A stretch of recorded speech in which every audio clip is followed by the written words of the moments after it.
Paris Olympics ഗുസ്തിയിൽ വിനേഷ് ഫോഗട്ട് അയോഗ്യ. ഭാരപരിശോധനയിൽ പരാജയപ്പെട്ടു.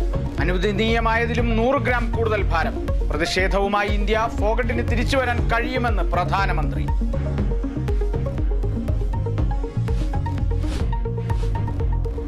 വയനാട്ടിൽ തെരച്ചിൽ 9ാം നാൾ. തെരച്ചിലിനായി വിവിധ വകുപ്പ് മേധാവികളും സംഘത്തിൽ.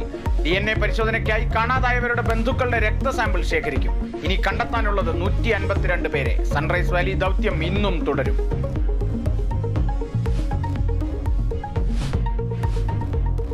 ഉരുൾപൊട്ടൽ ദുരന്തത്തിൽ കാണാതായ 138 പേരുടെ വിവരങ്ങളും ചിത്രങ്ങളും പുറത്തുവിട്ട് സർക്കാർ. ദുരന്തബാധിതരുടെ പുനരധിവാസം വേഗത്തിലാക്കണമെന്ന് മന്ത്രിസഭാ യോഗത്തിൽ മുഖ്യമന്ത്രി. ക്യാമ്പിൽ കഴിയുന്നവർക്ക് ഉടൻ വാടക വീട് കണ്ടെത്തും. തെരച്ചിൽ തുടരുന്നതിൽ സൈന്യം തീരുമാനമെടുക്കട്ടെ എന്നും മന്ത്രിസഭാ യോഗം.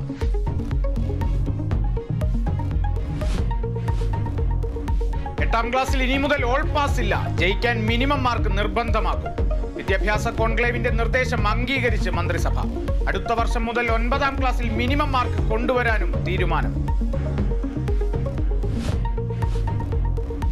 അഭയത്തിനായി പശ്ചിമേഷ്യൻ രാജ്യങ്ങളുടെ സഹായം തേടി ബംഗ്ലാദേശ് മുൻ പ്രധാനമന്ത്രി ഷെയ്ഖ് ഹസീന. ഷെയ്ഖ് ഹസീനയുടെ വിസ റദ്ദാക്കി അമേരിക്ക. ഇടക്കാല സർക്കാരിനെ നയിക്കാൻ മുഹമ്മദ് യൂനുസ് ഉടൻ രാജ്യത്തെത്തും. ബംഗ്ലാദേശിലെ ഇന്ത്യൻ ഹൈക്കമ്മീഷൻ ഉദ്യോഗസ്ഥരുടെ എണ്ണം വെട്ടിക്കുറച്ചു.